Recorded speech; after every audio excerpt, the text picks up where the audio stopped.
Hi, everyone. My name is Nikki Warner. I'm the Communications Director for the Goodacre. Thank you for joining us for tonight's season preview event. The Goodacre is a nonprofit food hub. It is our mission to connect and strengthen farmers, food makers, and communities through good food. As some of you may know, our programs and services center around the growing season and supporting small farms in our region.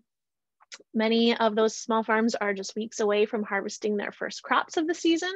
So we thought this would be a great time to bring together our two expert speakers, Dr. Mark Seeley and our Farm Program Director, David Van Eckhout, to talk about current climate trends and how these trends are having a real impact on the farmers, the local farmers that are growing our food this year.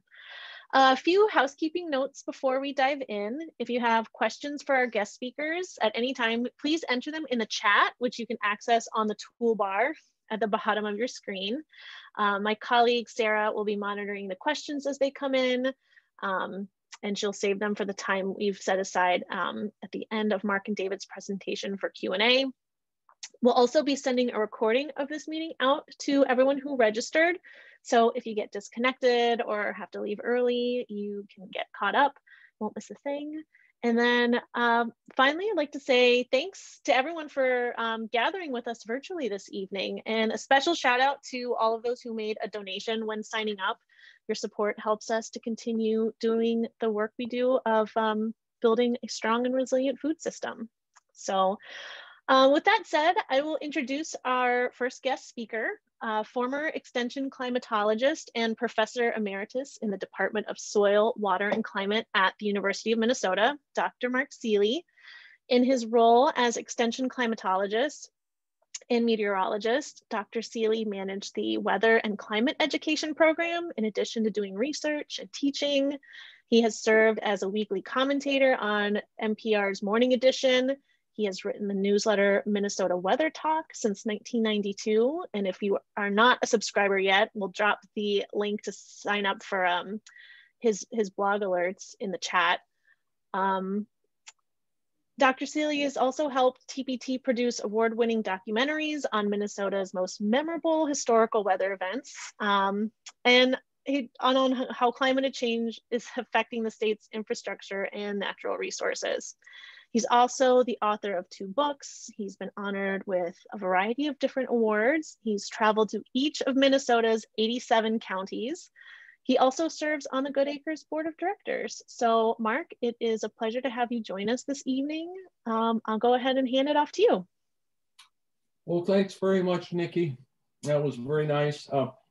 Excuse the glare in my screen there. I'm positioned in my home office, and I don't know, wherever I move, the sun follows me this time of day. But anyway, I too am anxious, as many of you are, for the 2021 growing season. This will be, on a personal note, this will be the second one for my wife and I in our new location out here in Mahtomedi, Minnesota, where the soils are considerably coarser than what they were where we lived close to the St. Paul campus at the University of Minnesota for about 35 years. So we're still getting used to growing things in those soils. And of course, we've all subscribed to all the university soil tests as best we can, but we're anticipating a good growing season. At least we're approaching it very ambitiously. We're going to try to grow a wider variety of things this year. So I'm going to share my screen and make a few comments and then hand it off to David. My comments, of course, will be related more to the climate and to the weather, not only in terms of what we've been experiencing, the meaningful trends of our lifetime here in Minnesota, but also projections about what we might anticipate for the growing season coming up. So here we go.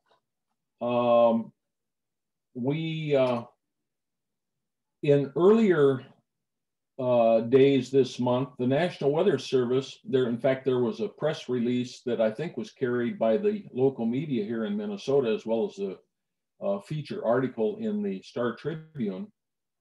we are now using what we call the new normals or the new averages for frame of reference. And this is a sequence of those 30-year normals or averages as they have evolved over the last century and a quarter or so. What I'd like you to pay attention to is the trend in average annual temperature in our neck of the woods. If you just look at, for example, the map and look at the map. Yes. We cannot see your screen yet. Oh, you can't see it. Okay. Let me go back. Let me make sure.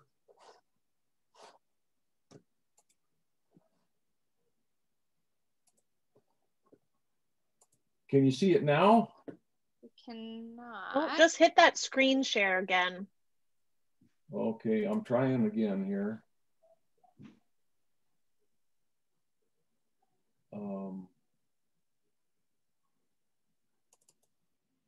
There. Is that showing? There we go. Yes. Great. That's showing. Okay, sorry about that. So the sequence here I'd like you to pay attention to on the map is, this is a depiction of the evolution of what we call mean annual temperature over the 30-year periods that are used as calculating the averages or normals across our country. I might further add, for those of you that don't know this, since the formation of the World Meteorological Organization following World War II, virtually all of the world weather services follow this protocol. So all the new normals for all the countries around the world are changing, not just us. So Canada and Mexico and the European countries and Asian countries, they'll all be converting to the 1991 to 2020 period for frame of reference in terms of expressing their averages. And what's depicted on the map is just the net change as we step through time. And the positive direction in average temperature is shown in the brown, orange, and red colors. And so you can see what's happened across the US. The progression around our state has been totally towards the red zone, much more so in northern Minnesota, I might add, than southern Minnesota. And this is an important point because for you to understand, as growers, as members of the Good Acre and subscribers to the Farm Share program or growing your own, it's important that you understand, and when you follow the weather, that when a given day or month is expressed as a departure from normal, which it often is in the modern jargon, that departure is now based on what the normal is for 1991 to 2020. And given that that's a more inflated value, a higher value of temperature now than what it was earlier in our history, it's even more magnified. We don't appreciate that because the new normal is a higher value. So for example, when they come on and say, today's weather is, say, 3 degrees warmer than normal, well, that's 3 degrees warmer than what was normal for 1991 to 2020.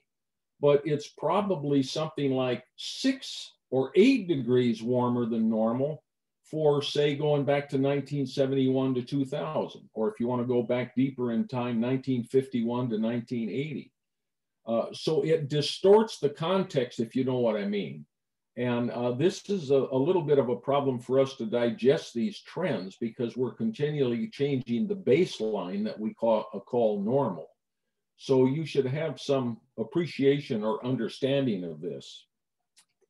This too happens with the precipitation, and in this case, the sequence here of normals. We've deployed this month the new 1991 to 2020 normals for annual precipitation, and the values have increased. You can see the light and dark green tones on the map are a net positive increase. In fact, overall, the state today is about 3 inches wetter annually than it was decades ago.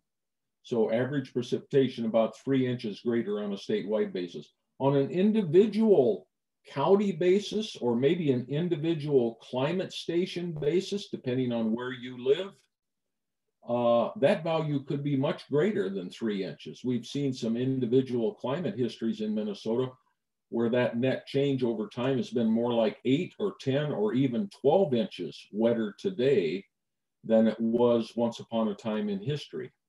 So you should be aware of that because these trends sometimes get, I don't know, I guess they're buffered, if you will, by our stepping through time and calculating new averages every 3 decades.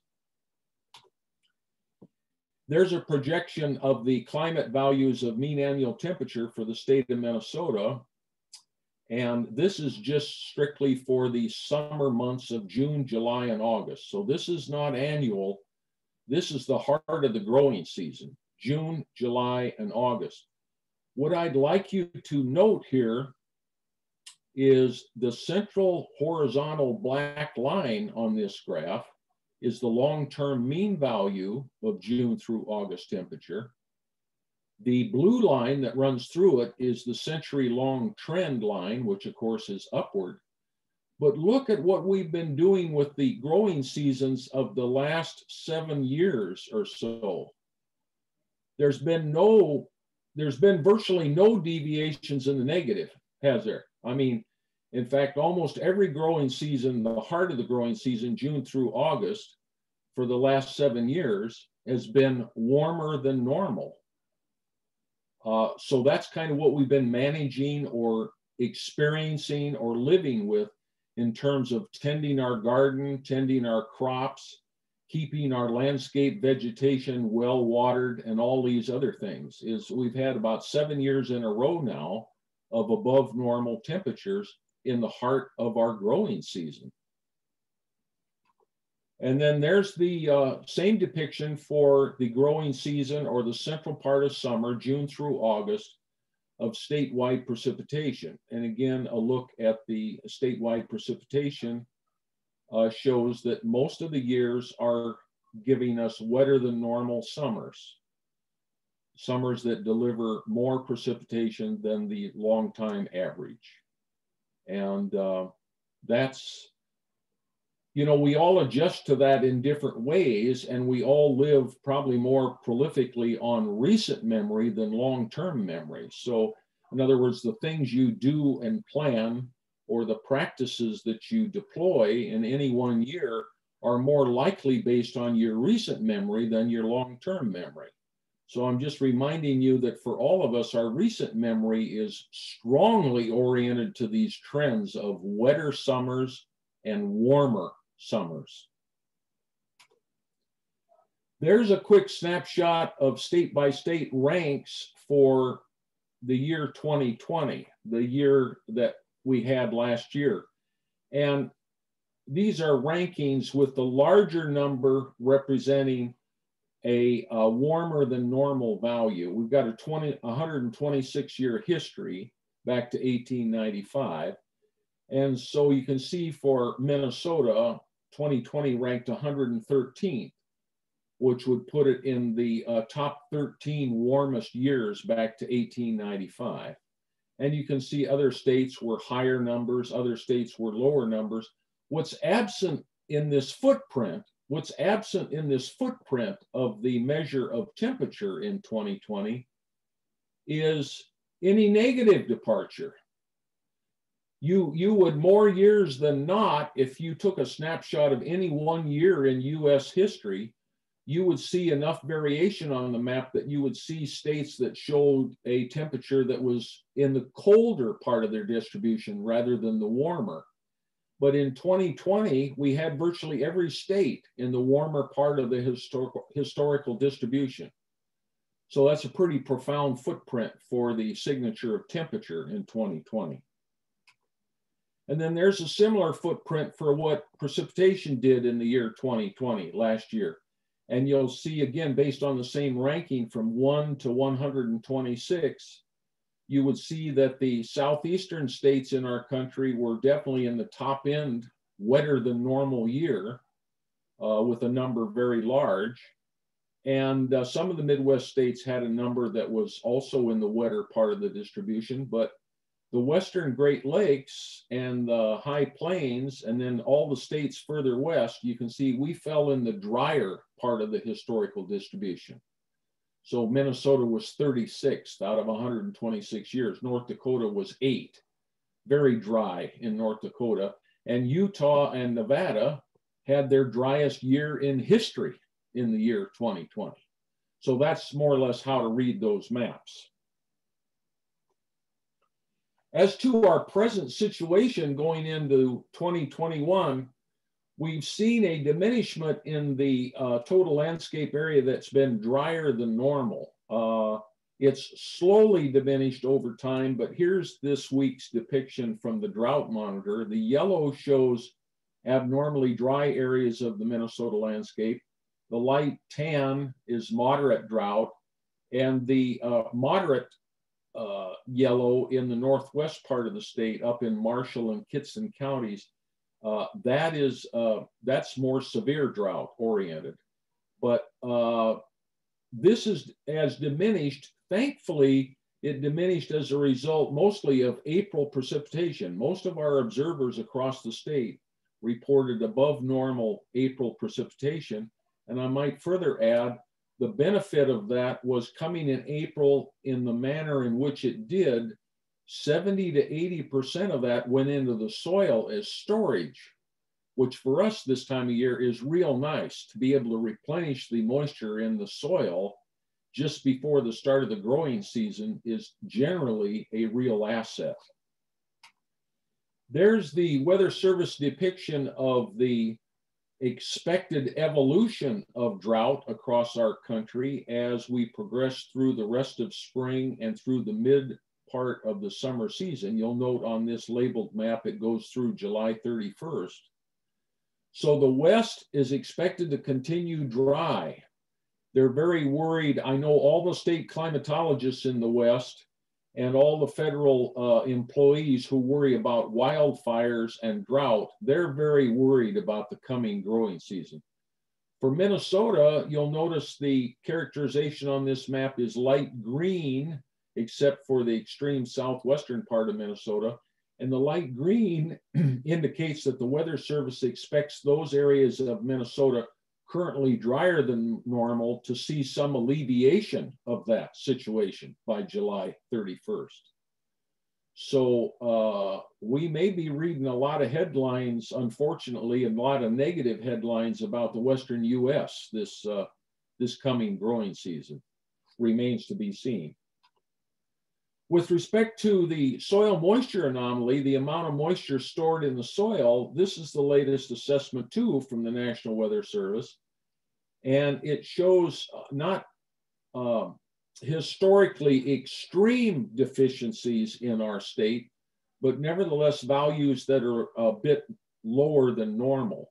So if we were to guess, we were going to produce a crop that say needs 12 to 14 inches of water to make a good crop each season, we would say we're starting with a little bit of a deficit in terms of what's stored in the soil already. And so the USDA and a lot of state extension services follow and use these maps for that kind of purpose, anticipating, well, is there going to be enough storage in the soil that it will serve as a buffer for our crops if we get into a dry period this summer. And then speaking of what we expect for the summer, I've talked to maybe some of you about this, or some of you have heard me talk to Kathy Werzer on Morning Edition about this. The startling thing with the projections for the summer growing season is the convergence of solutions. I've been working with the seasonal climate models. In fact, I was a fellow for the National Oceanic and Atmospheric Administration back in 2002 and worked the entire summer at the Climate Prediction Center in Washington, D.C. And I learned to work with all these different climate models. That's a long story. I could write a book about that. But what I'm trying to say to you is the depiction of warmer than normal June through August on this map, stamped in the orange area depicted on this map, is from a historical use of this tool, an emphatic stamp. It's a convergence of solutions from 7 different tested models, and they all converge on this solution. So I am very confident that we are going to be looking at the heart of the growing season in 2021, June through August, as a warmer than normal period. I'm very confident that that in fact is going to happen. So this is one of the tools when it converges on, on solutions like this. People in the weather business really pay close attention to it. And I just want you to know that. Lastly is the convergence of the solutions for the models for the summer precipitation. And they've been trending drier than normal all spring, although less so more recently. The light yellow and the orange depicts less than normal precipitation expected for the summer.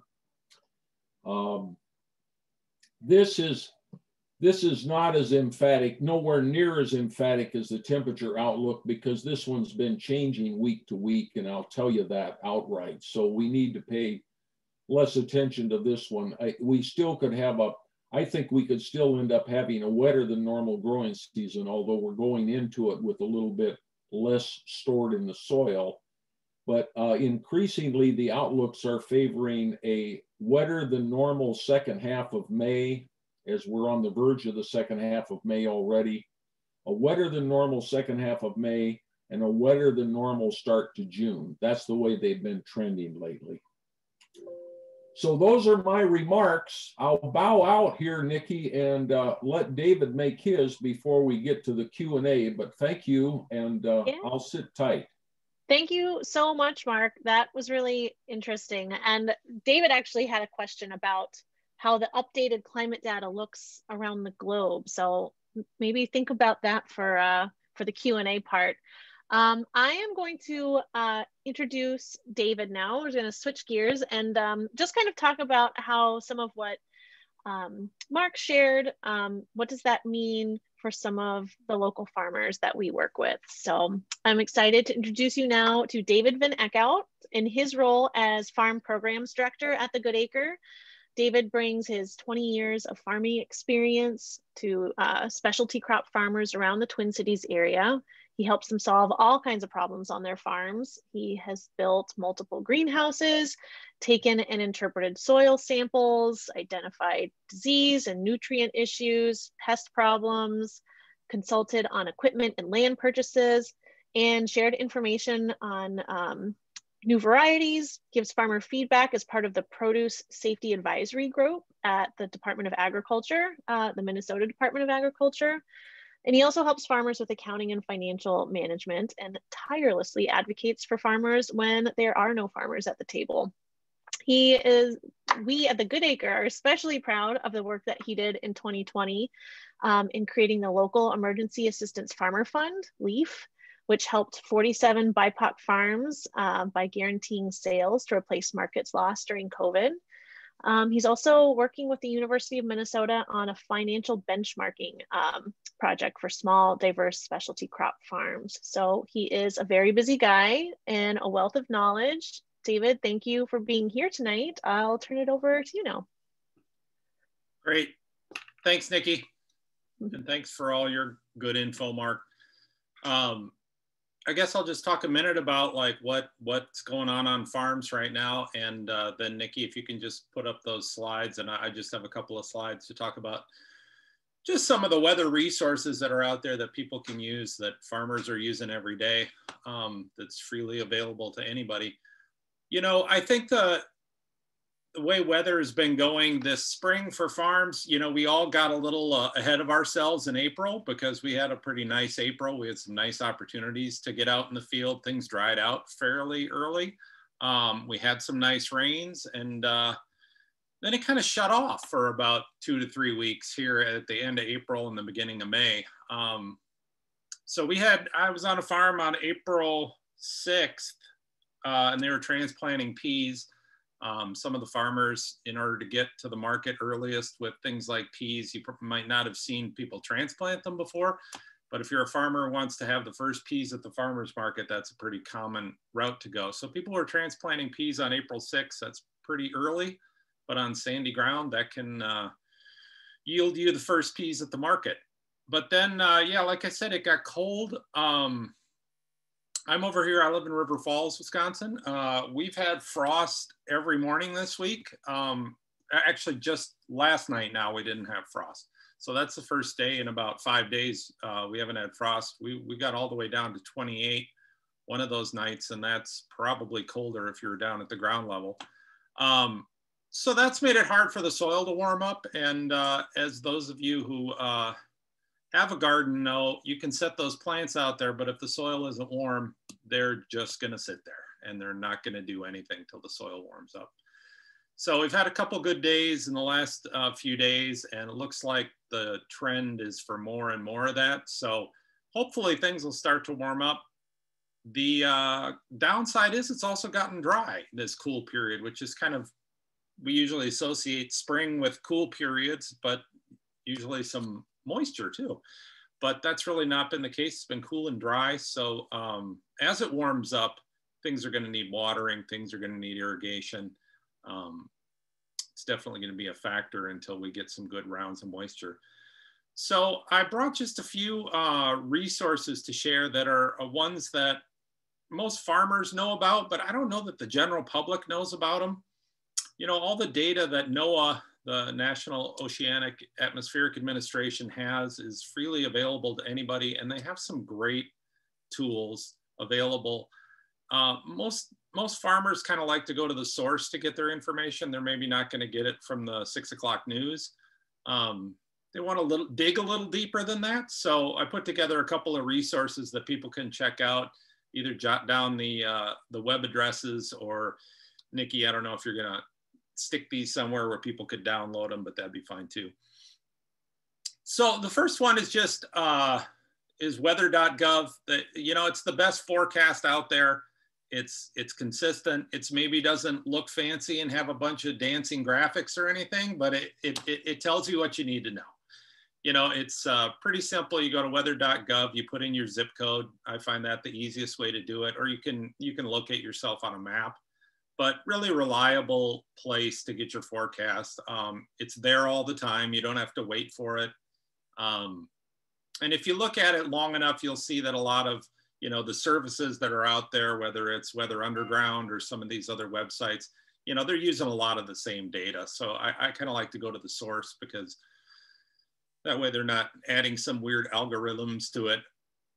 And so I really recommend that one. You can't see it on this screenshot. That's a screenshot of what it looks like when you enter a zip code and then get a forecast for a location. But if you scroll down, there's also, you know, descriptions, word descriptions of all the forecasts. But then there's also down on the lower right, there's a little area you can click to look at the forecast discussion, which if you really want to geek out sometime, read the forecast discussions. It doesn't take too long to get used to reading them. They're very technical, but it's kind of fun if you like the weather and you like to watch the weather and see what's going on. And you're wondering, like, how, like when Mark mentioned all the forecasters looking at, you know, all those models predicting that warmer summer like that, and that's a big deal.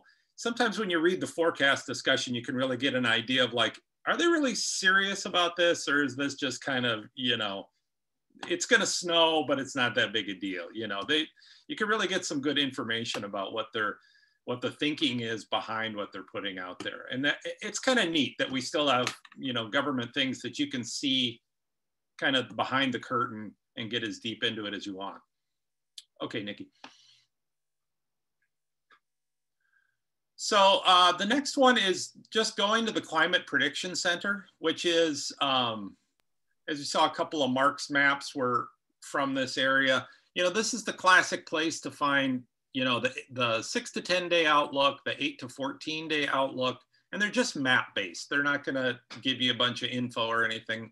Just what's the probability that that next period is going to be above or below normal?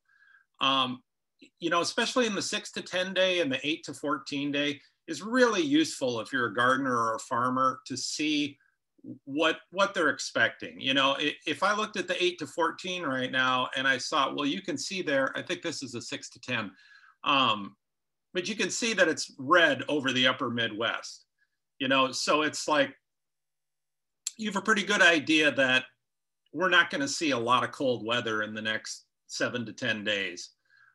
So if you're thinking about, can I safely put out the tomatoes or whatever, I wouldn't really recommend them quite yet, but that's just because the soil's cold, but you could probably get away with it because it's looking pretty good in the 6 to 10 day window that it's going to stay warm. And that's the same with the precipitation. You know, if you see that it's really looking like it's going to get very wet in the 6 to 10 or the 8 to 14 day, you might want to get a lot done now because you're not going to be able to next week since it's going to be raining all the time. So it's really helpful stuff to look at just to kind of like think about, well, do I need to do this now or can it wait? And that's a lot of what farmers have to do is they have to prioritize because they always have plenty to do.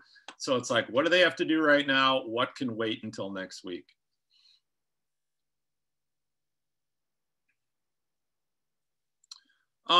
This is, again, with that same kind of notion in mind, thinking about what it's going to do next week is really important.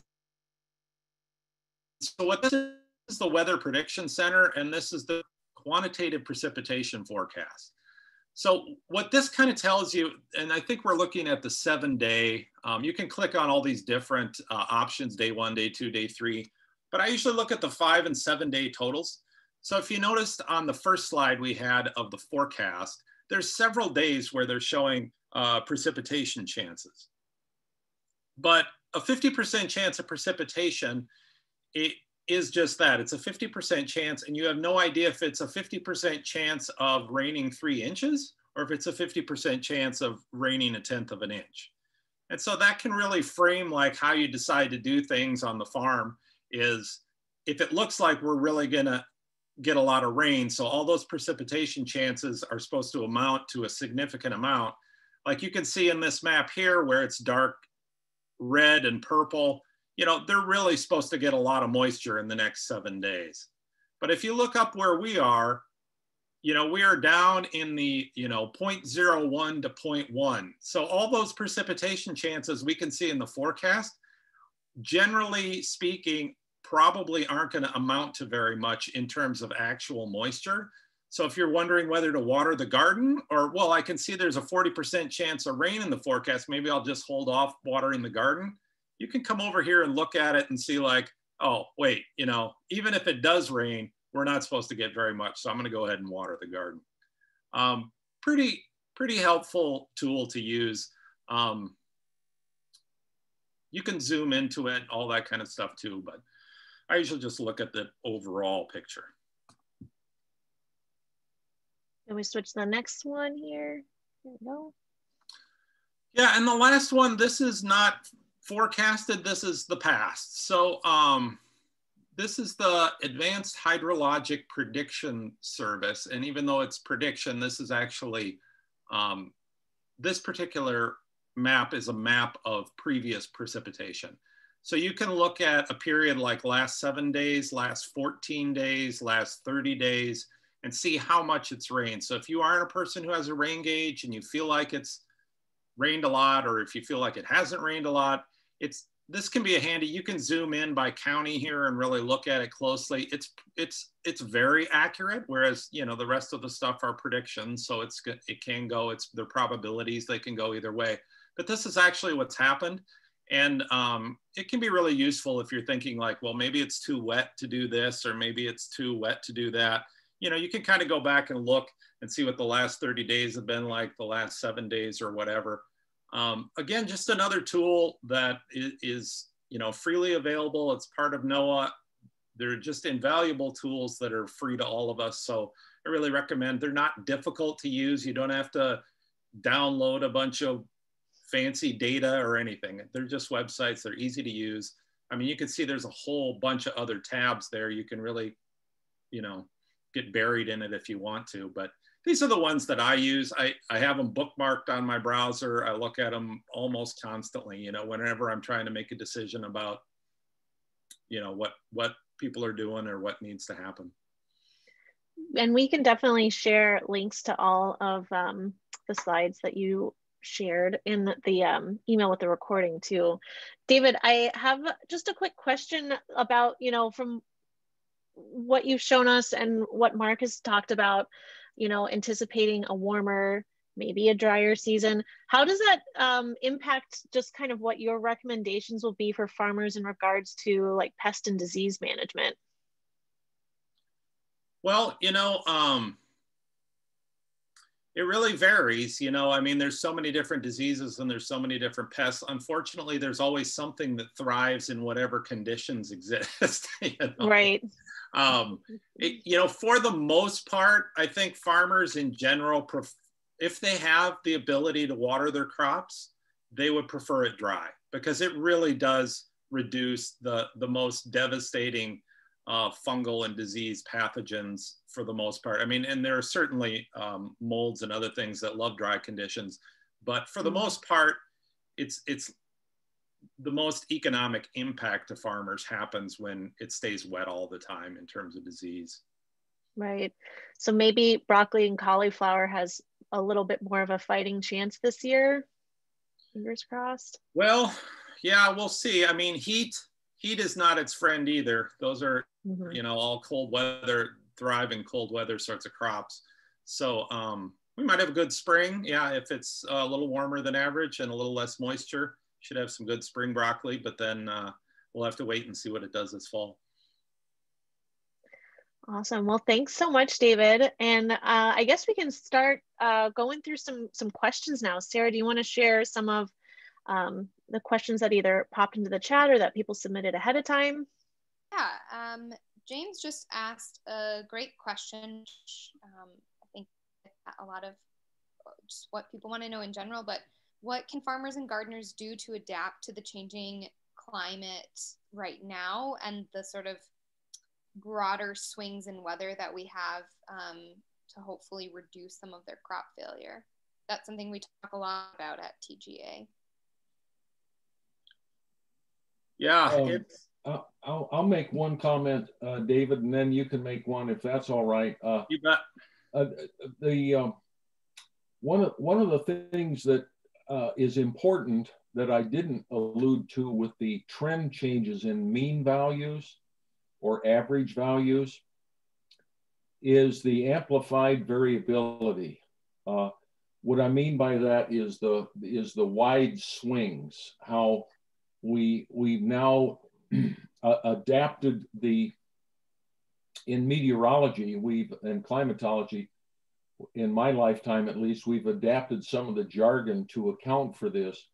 We now have what's called flash drought, F-L-A-S-H. You might hear people use that term, where when we do go hot and dry, it's emphatic. And it's to a degree, it's more emphatic than it has been in the past.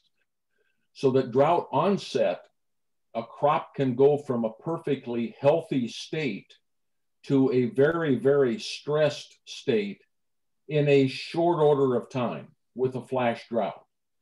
Because the heat, the excess heat combined with the absence of precipitation can make the water demand on that crop so extensive that there's just no way. And if it's short on what's stored in the soil, it can go into stress very, very rapidly. And so that's another thing that is the amplified variability, especially with respect to moisture, is an important thing for people to take into consideration. In that regard, we would want to be very careful with water management to do things that help preserve the storage of water in the soil and do things that help the watering we do, whatever it is, time of day, or the rate of application, or any number of other things, that we maximize the efficiency of that water, that we're not watering at 2 o'clock in the afternoon when the heat index is 103. I mean, because you're losing half your water to the atmosphere. It's not really going into the soil, and you know, things of that nature. So being very conservation minded with respect to preserving the moisture in the soil is one aspect that's very important when you have this amplified variability like this.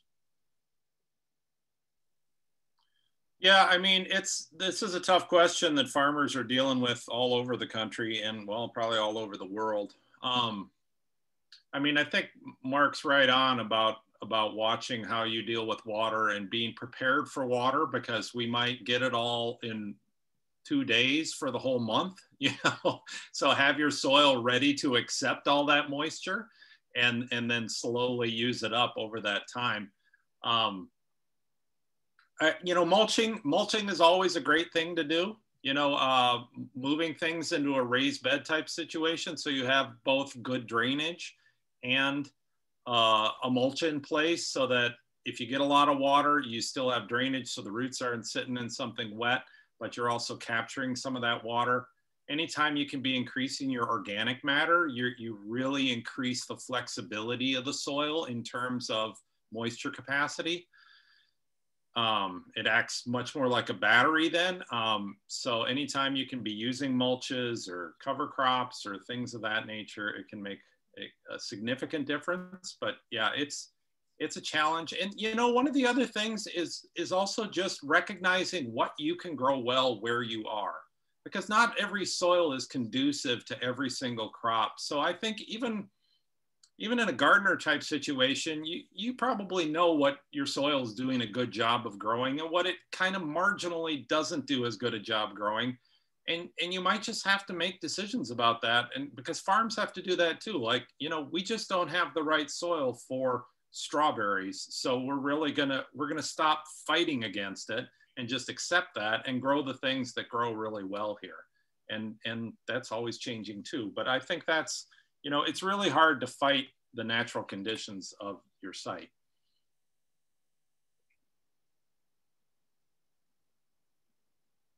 Another great question that came in. I'm glad that you mentioned mulch, David, because in my head I was thinking about how much we talked about mulch at last year's season preview, and I was like, maybe mulch is a good answer, but I'm not going to talk for David because he is the expert. So I'm feeling like I won some points on that one.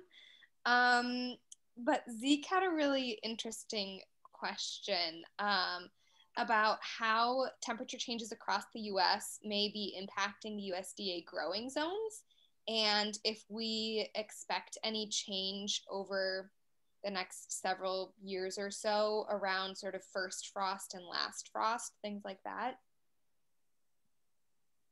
Yes, there's Sarah, there's already been rather large scale changes in the plant hardiness zones that are released by the USDA, especially for landscape architects and nursery associations in terms of what they use, what they choose to landscape with. We have, it's only been in recent years that we have zone 5A designated in Minnesota, and we have an expansion of zone 4 and an expansion of zone 3 across Minnesota. And with these trends, we're likely to see further changes over time that will also, it's not out of the question that at a decade, let's project a decade from now, when we go to the new normal period, 2001 to 2030, it's not out of the realm of possibility that the USDA and the horticulturalists will derive a new zone map for Minnesota that shows yet a further expansion of zone 4, or even a formation of zone 5B or zone 6 wouldn't be out of the question, because I don't see, unless we have a horrific volcanic eruption like another Mount Pinatubo in 1991, we're not going to have anything that's going to perturb these trends dramatically. And if we just project these trends out, we're going to see a continued change in the plant hardiness zones in Minnesota. That answer and question kind of ties into a question that came in prior to tonight from Steve. I don't think that Steve is on tonight, but I'm sure he'll watch when we send this out. Just about how the sort of change in seasonality, change in zones. You know, there's obviously a lot of concern about that, but we do talk sometimes about how there are some benefits to growing in those conditions sometimes, and if longer season crops that need sort of a longer season, if we may see more of those crops being available, or if it becomes more readily available or easier for farmers to grow things that need that longer season. Yeah, I have no question. The university is working on this aspect in terms of adapting to these changes. We've got some growing seasons in parts of Minnesota that are now up to 16 or 17 days longer than what they were a generation or two ago. And that's a significant increase. And so it can expand your vision of what you can grow. It can magnify the varieties of a species that you want to consider, or it can even widen the range of things that you might want to grow in terms of the environment and what's available to you. Hopefully, with our change in the growing season, I mean, one direction we're all hoping for, I think, is a diversification of our agriculture. I think that that's an underlying theme that Mother Nature, with this climate trend, climate change projection that we're looking at, is going to offer us an opportunity to diversify our agriculture even more.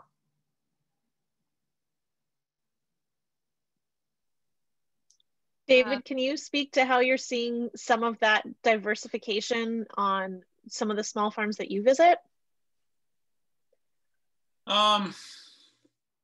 Yeah, I don't know that I've seen much shift. I see more peanuts being grown than I ever have. That's a fairly new thing, that people are having pretty good luck with peanuts. But some of that is, you know, kind of like, you know, it used to be 20, 25 years ago, nobody in Minnesota grew sweet potatoes.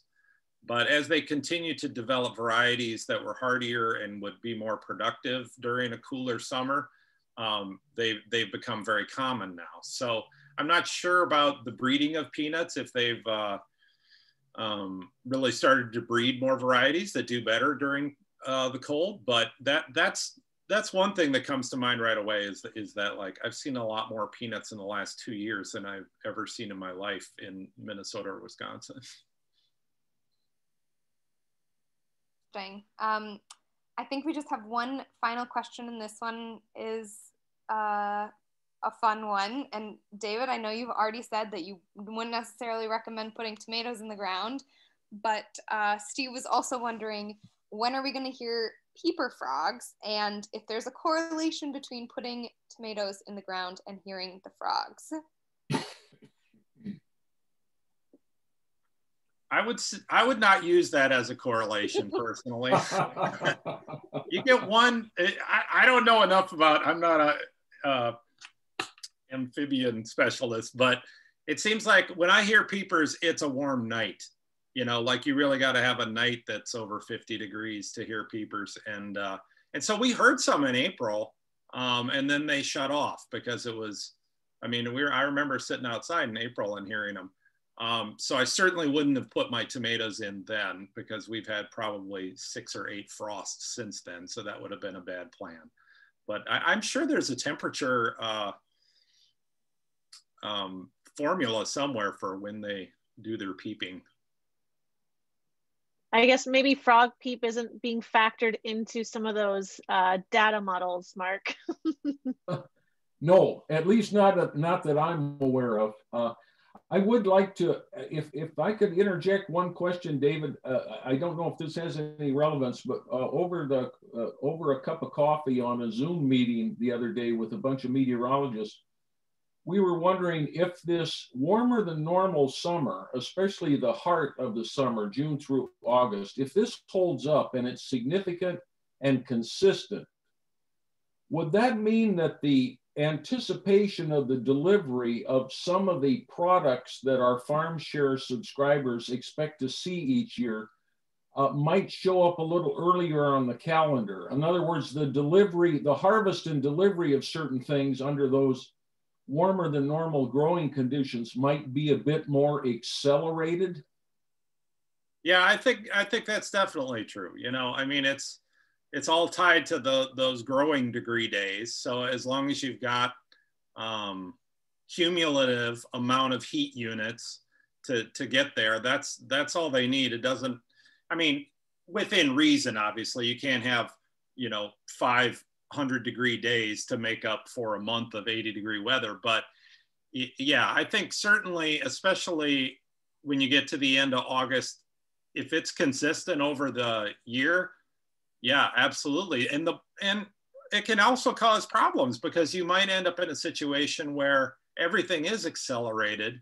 And then we get to about September 15th and everything's done because it was so warm and the conditions were right that farmers are planting based on a calendar and a harvest window. And, you know, as you get to the end of September and we get a lot less light, things really slow down. But that September window can vary so much because, as you know, we can have 90 degrees, we can have 25 degrees, and that can make a huge impact into the quality of the produce that comes in September, which is kind of the peak time of year, honestly, because you've got everything coming in. You got squash, you got tomatoes still at the beginning, you know, so you can really get in a situation where everything comes too fast and then you're kind of standing around wondering where the food is because there's no, you can't do anything. It's all baked in at that point, you know? Yeah. David, I recall last fall too, though, we had a pretty long string of like really warm nights. So we did have a little bit of that last September, I want to say. Does that sound right to you? Yeah, it did seem like we had a pretty mild September last year. Mm-hmm.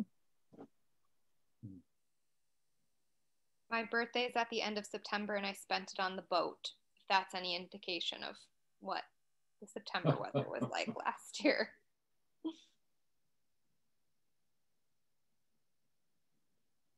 Does anybody else have any other questions for our guest speakers tonight?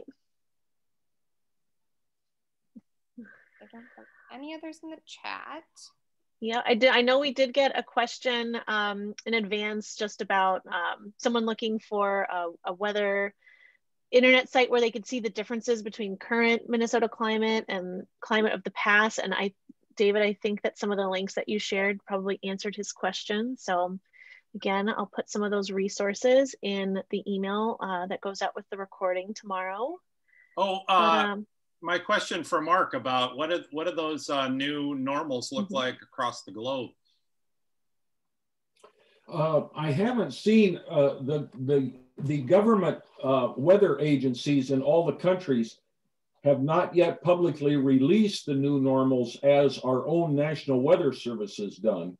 I think the Bureau of Meteorology in Australia has paralleled the US, but I don't think many of the Asian countries and I don't think our Environment Canada colleagues have yet to release. I can tell you from the preliminary values, David, that the high latitude, the places on the Northern Hemisphere that are of an even higher latitude than Minnesota are all going to continue to show a prolific warming trend in their new normals. And some of them may be by several degrees.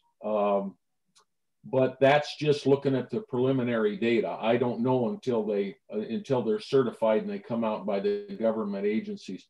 So probably by the time we get to the autumn season, most countries will have released their new normals by then.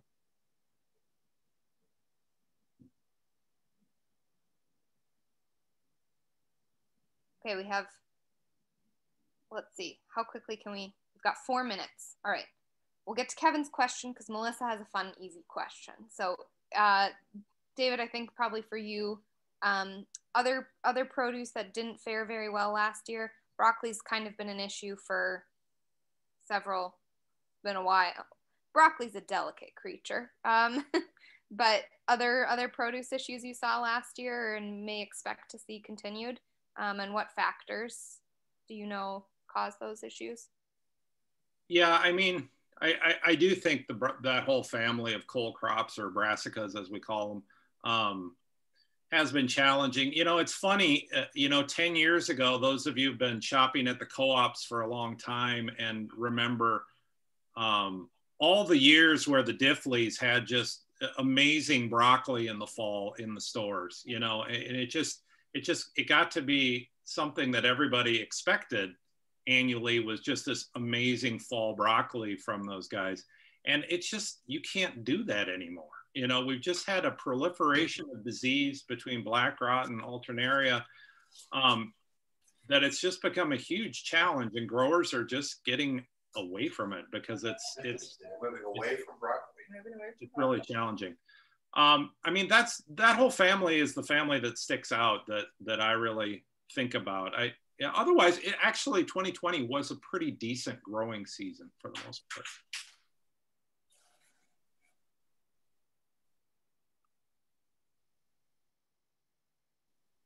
Okay, and then just one fun question for you from Melissa. Mark, is what is your favorite Minnesota grown produce item? What can we expect to see you eating this summer? Oh, mercy, that's unfair. That's unfair, Sarah. Anybody that knows me knows that I have an appetite for a wide variety of things. I love Minnesota apples. I love the Honey Crisp and the Sweet Tango. I love Minnesota berries. Gosh, give me Minnesota blueberries against anybody else's blueberries or raspberries. And I love sweet corn. In fact, each summer, my family knows this, I can hardly wait for the sweet corn season. That's always one of my favorites. I think as I age, now I don't know that I can't claim this as a universal. Maybe this is true for a lot of people at age, but I enjoy fresh produce more and more and more, and meat becomes less and less of an important entree in my meals. You know what I mean? It's like the salads and vegetables all of a sudden are much more important to me than whatever the meat entree is. You know what I mean? I don't know if that's an age thing or what, but if my grandkids think that that's a healthy sign for grandpa. Would love to see that as a societal trend, vegetarianism with age. Excellent. Nikki, I don't know if you have any closing remarks that you wanted to add in. No, just thanks so much, David and Mark, for taking time to just share your expertise and your knowledge and your passion for local food and agriculture and climate and weather with all of us. Hopefully we can make this a trend. This is our second annual. Let's try to do it again next spring. So best of luck to all the farmers and growers who are joining us tonight. Wishing you all a really successful growing season. And I guess that'll wrap it up for tonight. David, Mark, do you guys have anything else to say before we sign off for the evening? Well, thanks, Nikki. Yeah, thank you. Right. Fingers crossed that we don't have too many episodes of traumatic weather. Awesome. Hear, hear. Yeah, hear. All right. Thanks, everyone. Have a great night. Everybody. And that was great. Thank you so much. Thanks for joining us. Bye-bye, everyone.